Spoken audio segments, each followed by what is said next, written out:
Finally, the moment a couple of you have been waiting for. It's on like bing bong, Jack.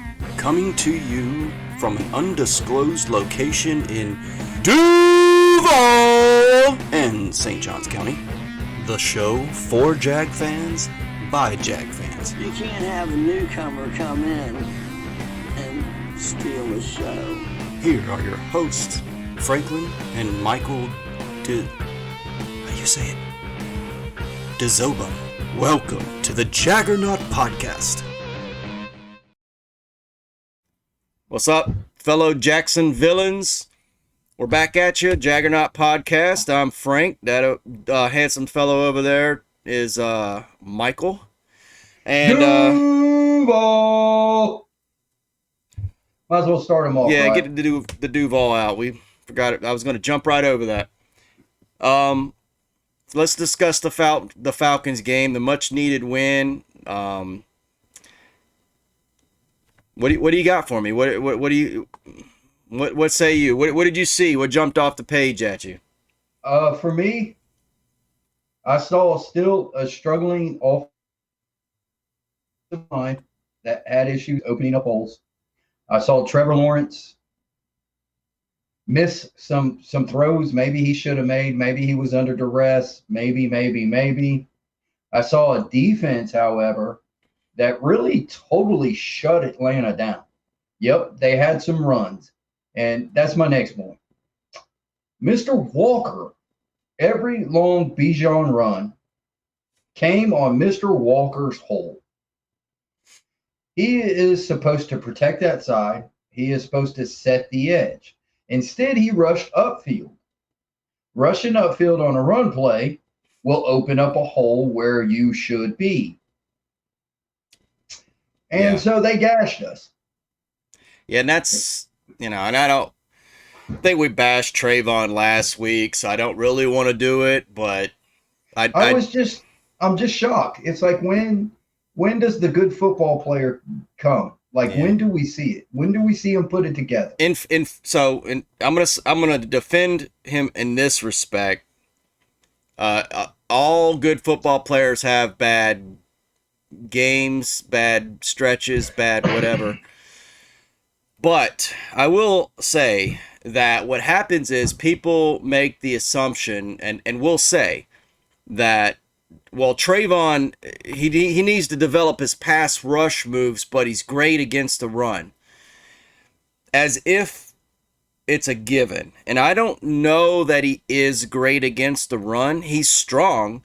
I will say this, he doesn't get moved, He moves whoever's in front of him for the most part. Like, he's not really getting blown out of the way.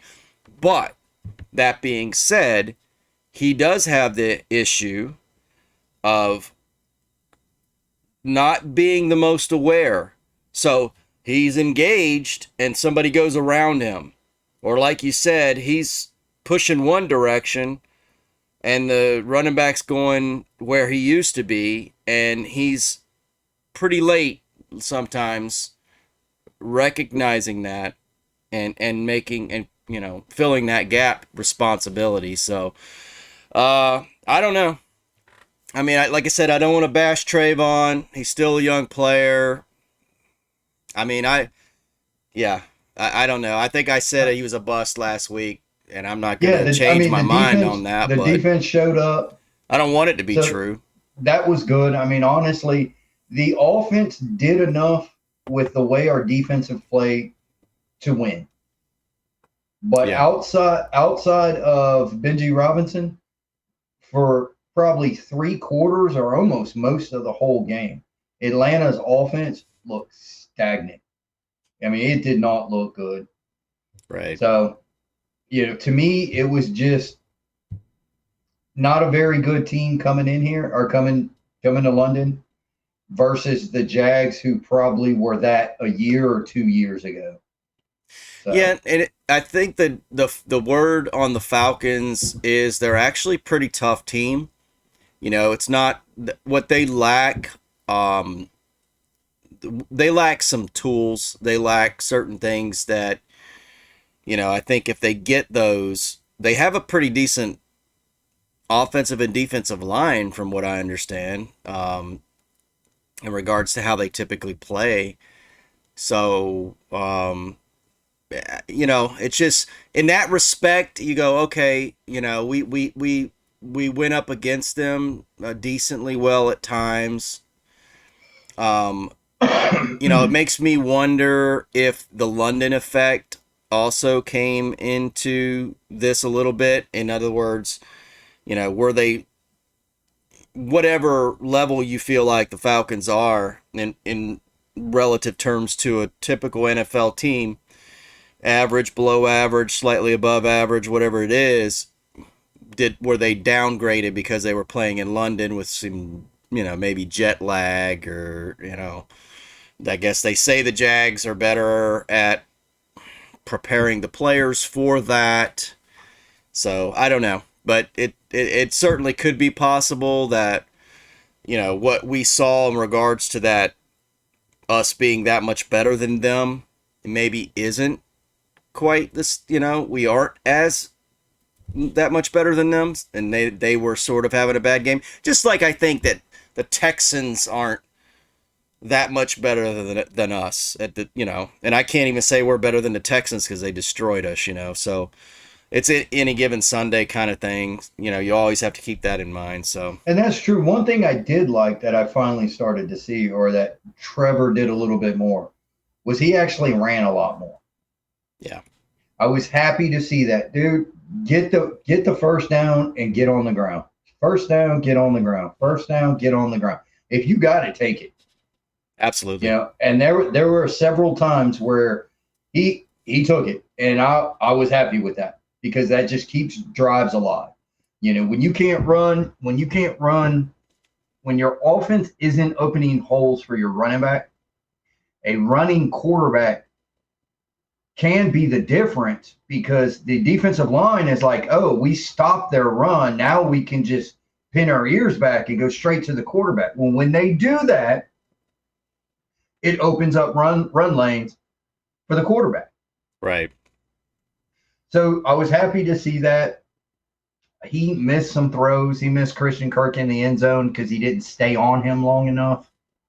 He got flushed out of the pocket, though, right? So, man, he was moving like that. Even on the pass play to Calvin Ridley, he had a blitzer coming just right at him. Yeah, he ducked him. He sidestepped it and then just took a few steps and launched it. So, I mean, it was a beautiful play, but it's like, where's the offensive line? So all the same stuff that we've been bitching and complaining about, I mean, it's there. It's on display. I am happy that apparently the local media is finally seeing what we've been saying for weeks. Yeah. Is that there's something wrong with this offensive. Yeah, there's something wrong with this offensive line. We can't protect the quarterback. We can't run the ball, and we can't affect the quarterback the way we need to be able to. Right. So yes, Josh Allen had a hell of a game. That's affecting the quarterback, and he had it at the right. He had a big moment at the right time. That dude, that's what that dude gets paid for. That's what he's going to get paid for, I guess. Right. Let me say it like that. So I don't have an issue with Josh Allen. He came out and he balled. A lot of the defense came out and balled. There were some who didn't play very well. Yeah, and on that point, yeah, it's something. It is interesting because we've been saying that about the offensive line. And I don't understand. And I showed you that. I was like, I think it sure sounded to me like, Alfie Crow was kind of defending the offensive line, which I didn't understand because, this guy. I know this guy knows the Jags, so. But it's like, man, the offensive line has been bad before Urban got here, because we were upset that Urban said, oh, they just need to improve, and they didn't go out and get people to improve it. Remember, that was a storyline we were talking about. And I think people's judgment gets clouded because they think last year we were successful. They think the offensive line was good. And I think that's where this whole thing comes from, where they were like, oh, I can't imagine why PFF thought they were the 31st offensive line. And it's like, you guys don't understand that the play calling and Trevor in the pocket is keeping the offensive line from looking like what they actually are in regards to pass protection. The difference this year, they've regressed. They actually didn't get better, and I thought that they would. That's something to keep. So and we can transition here, I guess, into the Buffalo game too, because there's going to be some changes with now that Cam Robinson is back from his suspension. Walker Little's sliding over to left guard, replacing Ben Bartch, who maybe he shouldn't have been back. I guess he's not ready. I don't know, but he certainly hasn't looked ready. He hasn't looked good. I don't know that Ben Bartch ever was good. He had only a few games last year. They say he played good. Certainly, I didn't notice him being terrible last year, so I kind of noticed him being terrible this year. Fortner has been bad. I think he's even worse this year than he was last year. So Sheriff was supposed to be healthy. He still looks like the miss free agent that we thought. I think the reputation of Brandon Sheriff is this, is what people are expecting or assuming, and then they forget all last year and they go, oh yeah, he had a core injury. Okay, I guess, but that's Sheriff. He's always injured. So, okay, now he's healthy though. And it's like, okay, now what's the excuse? Because he stinks too. And this is a guy that's supposed to be an all-pro. And I swear you can't tell the difference between his performance and Ben Bartch, who they just benched. And then, I don't know if you heard Peterson's comments when they asked about Fortner. That's the other thing. It's getting so, now the narrative is switched to such an extreme where they're actually asking the coach about, well, are you going to replace Fortner now? What about, you're going to get rid of Bartch, put him on the bench and put Little at Bartch. With Bartch, maybe go ahead and do that with Fortner and put Shatley back in there. Yes. Which, just from and I'm not saying Shatley's the end all be all, but let me say this. I will say one of the things that Shatley's known for is being strong. One of the issues Fortner has is he's weak. He's weak. He's a very weak, large man. Like, he's very weak. What you see, he just doesn't hold up. It may not just be power. It may be leverage. Like, he's a tall guy. So he's a big guy for a center. And I'm thinking, I don't know how this works. I mean, I've never played the line since Pee Wee League or whatever, but so I don't understand, like, you're crouched over, so I don't know how maybe defenders are still getting up underneath him and he can't squat low because he's so tall, and that also, not only is he not the most powerful person, but anyway, they asked him and Peterson says, oh no, Fortner's like, of course Fortner's, we're keeping Fortner. It's basically, he didn't say it like that, but he kind of did. And I'm thinking, really? So everybody else sees what they see. PFF's grading him as bad as they are. Baselli, Loggeman, everybody who watches the team goes, that guy's stinking right now. And he acts like, oh no, he's playing fine. That's one thing that bothered me a little bit. You got to be careful with those coach speak, man. They won't ever look. Have you ever heard a coach say, no, he played like shit? No. I'm not asking that.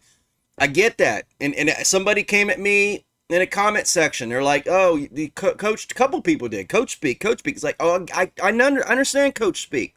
That was a very specific question. Like, somebody goes, oh, he's not gonna bag on his players. He didn't have to bag on his players. They bagged on Bartch. They benched Bartch. Right? They asked, are you going to bench Fortner too? That's not bagging on Fortner. They set it up. He could have said it very easily. He's struggling right now. We got to figure it out. I think we're going to stick with him, or, I don't know. I mean, or we're going to replace him because he's struggling. As you know, I'm not a huge fan of Cam Robinson, but at this point, Cam Robinson is one of your best. Walker Little is one of your best. Harrison is one of your best. Sheriff is one of your best. Shatley is one of your best. That is your 5 best offensive linemen. Yeah. Those 5 should find their way to the field. And the only benefit Fortner has over Shatley is movement. So when he pulls, Shatley's not the best pulling lineman, okay? Fortner's good at getting out quick, but he's not even the best when he's out in space anyway. So half the time he's missing the block when he's out there. So what, he got out there fast. So what? He half the time he misses the block, or he can't hold up the point. So anyway, I didn't mean to spend so much time on this, but that Peterson quote really kind of irked me a little bit. But anyway, we are going to see that change with Little at guard. And also DeJuan Smoot's going to be back, which is... he's practicing. I don't know if he's ready to go, though. The defensive line, I don't think, is getting reinforcements soon. We are what we have, and that's so it. You don't expect DeJuan Smoot to play? Not this week. It may be Okay. 3, maybe 2. Why would he travel, though? Because my understanding is they had a timetable set. They didn't want to remove the timetable, and DeJuan Smoot was adamant that he was ready to go weeks ago. That's my understanding, and that basically they said, hold off, just wait to the timetable. And my understanding is this was the timetable for him to go. So I'm expecting him to play. I'm sparingly, I'm sure. Hey, if he's 100%, come on. But he feels come on, 100%. Come on, Smoot. Yep. If He you're can't be in 100%, football shape, so. So then what do you do there? That's Well, what you got to get him in football shape, so you got to rotate him. Well, I mean, who are you replacing? I don't care. Put him in there. He can't be worse than what are you gonna? He'll take reps from Chase on, and he'll take reps from Abdullah. You know. Okay, no, I'm fine with those guys. Hey, man, I know you're a Smoot guy. I like Smoot too. I'm just saying until he's ready, don't put him in there. That's it. Yeah, I absolutely. But I'm saying the word was he's been ready for weeks, and they just wanted to stick because it's an injury. They wanted to be cautious, and they had a timetable set. The doctors had it. They're like, even if you feel great, let's just stick to the timetable. That's what I heard the deal was, and the timetable's up, or time frame is up, so they're looking at putting him in. And word is Von Miller's going to be there for the Bills. So let's talk about the matchup if you want, or is that where you want to go? Yeah, how do you see it, Frank? To me, I think it's an easy call for me, but apparently I'm a Debbie Downer. I mean, here. Okay, so let me go. I'm not bagging on you. I probably see it the way you see it. I think the Bills beat us in the trenches. I think their D-line. I think their D-line outplays our D-line. I think their offense does enough to stymie. They may not outplay our defensive line, but I think they will stop us enough for them to be able to score more points than we do. That's what I think. Well, just think about it in terms of X's and O's. If you're the Bills, what do? You last time you saw the Jaguars, who beat you? Josh Allen. You just saw the game, like they're reviewing tape, obviously. Who jumps out? So who's getting double teamed? Yeah, Josh Allen. But so I was transitioning to wide receivers. I think that the Bills move Stephon Diggs into the slot and put him up against Trey Herndon. Trey Herndon has not been playing very well, but this will force us to use one of our safeties to basically double cover Diggs. Right? That may take a guy out of the box to help the run. That opens up Gabe Davis. I don't know how you feel. How do you feel about their tight ends versus our linebacker? I'm not worried about them. I mean, of all the things that I'm worried about, that didn't really jump out at me. Could they beat our linebackers? Sure.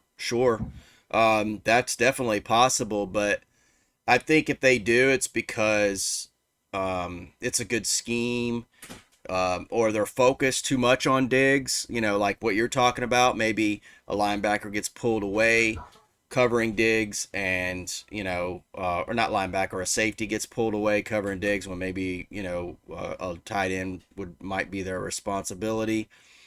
If anything, I think that it's possible that Evan Ingram is what if we're going to have a good offensive day, I expect Evan Ingram to be a part of that against this defense, because there are certain things that the Bills do well, and or stopping tight ends isn't necessarily one of them, and we got one of the best. So I expect Evan Ingram to have a good game regardless win-loss, basically.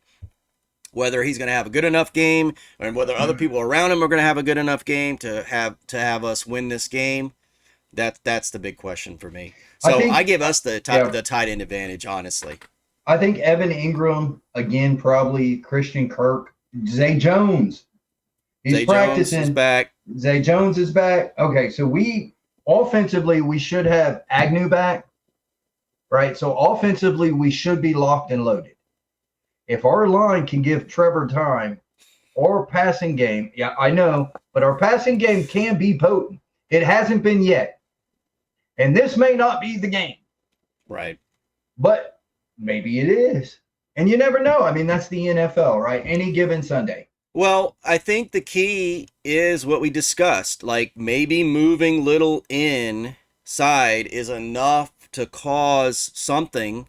Maybe Barch was playing so poorly that he caused Fortner to play poorly, which caused Sheriff to play poorly. Maybe that mix-up is the correct ingredient to get them to gel, to give that additional half a second that's needed to get a playoff. I think the problem that I have is, with Miami running sort of, a bit of a, shallow cross type, trying to get people open, not necessarily dropping bombs on people. Usually it's reminiscent of a Doug Peterson style offense, and Buffalo shut that crap down.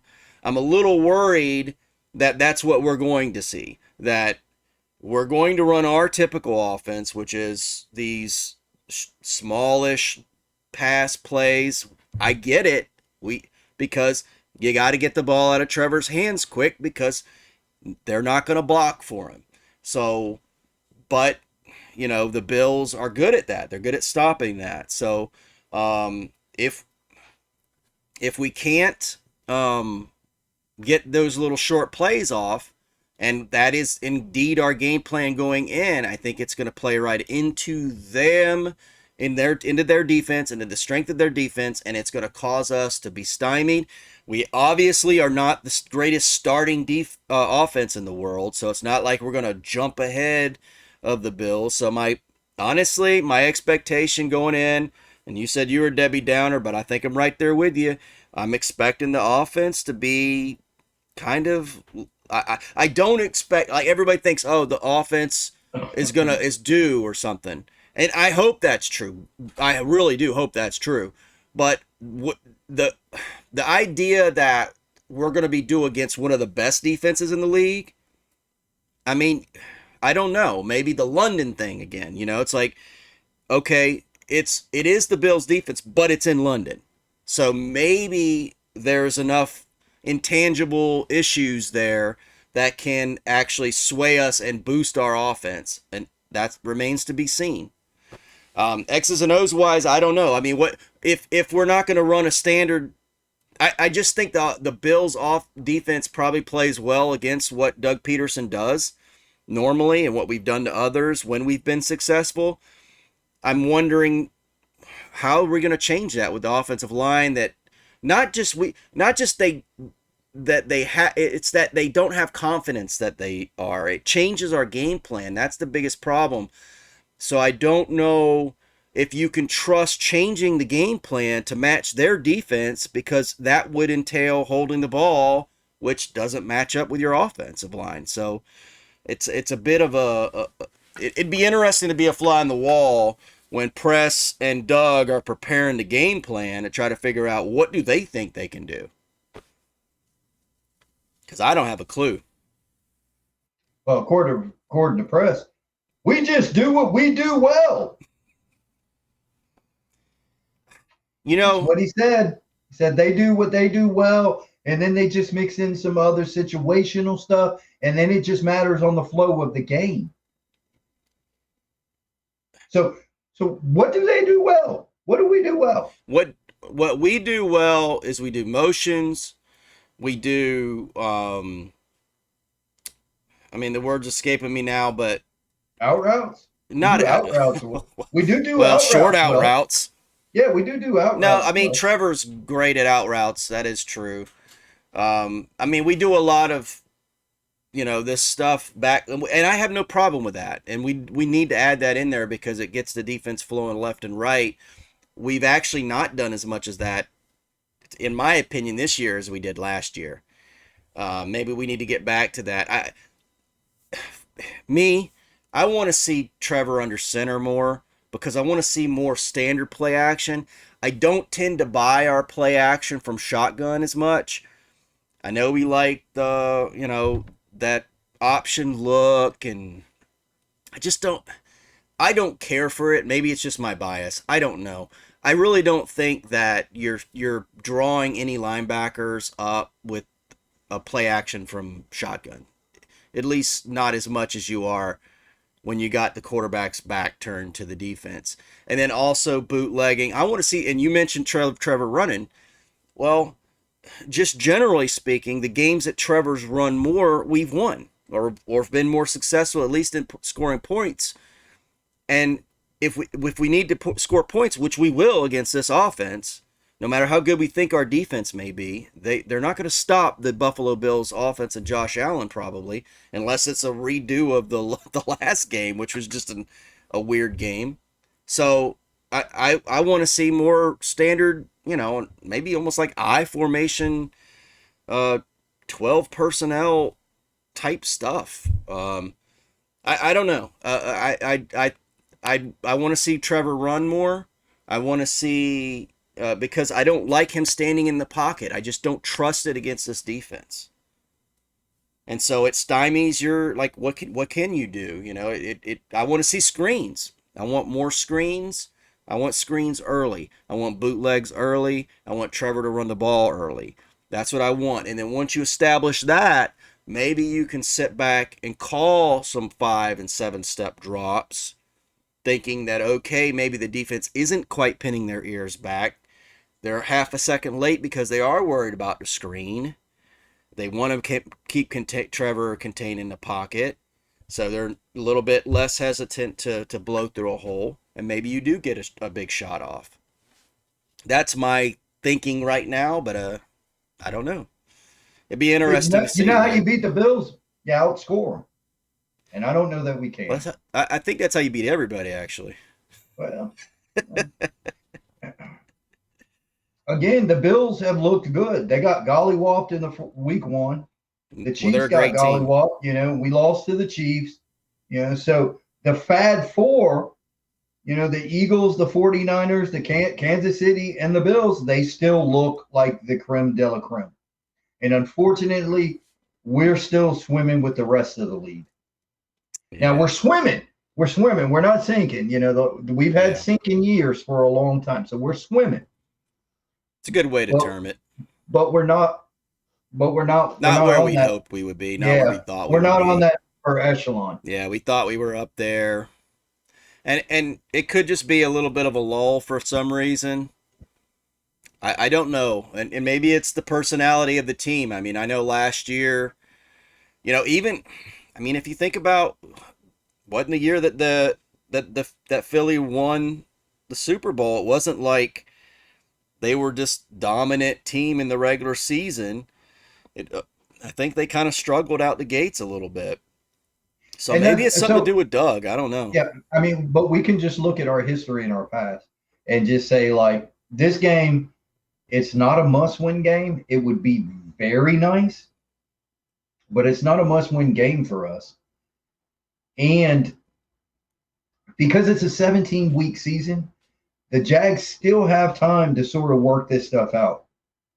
But if Doug Peterson is blind to the fact that our interior offensive line isn't good, he appears to be, then we're not going to do much. Well, we thought that, and then they benched Barch.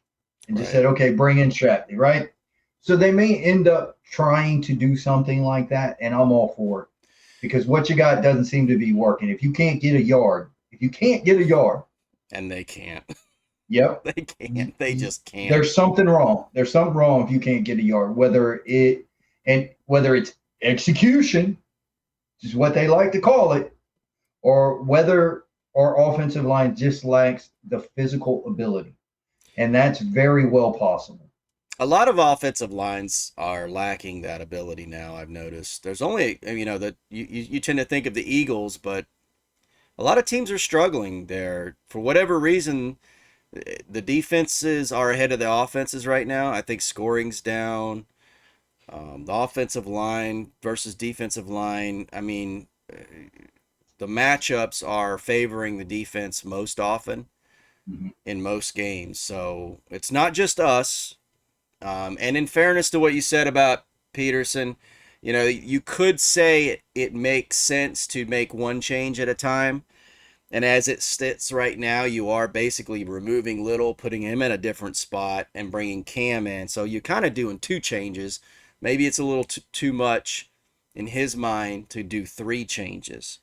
So in fairness, I can see why that makes some sense. And so when the press asks about it, maybe you're definitely not doing that because that's the decision that you've made because you think that's the most prudent decision.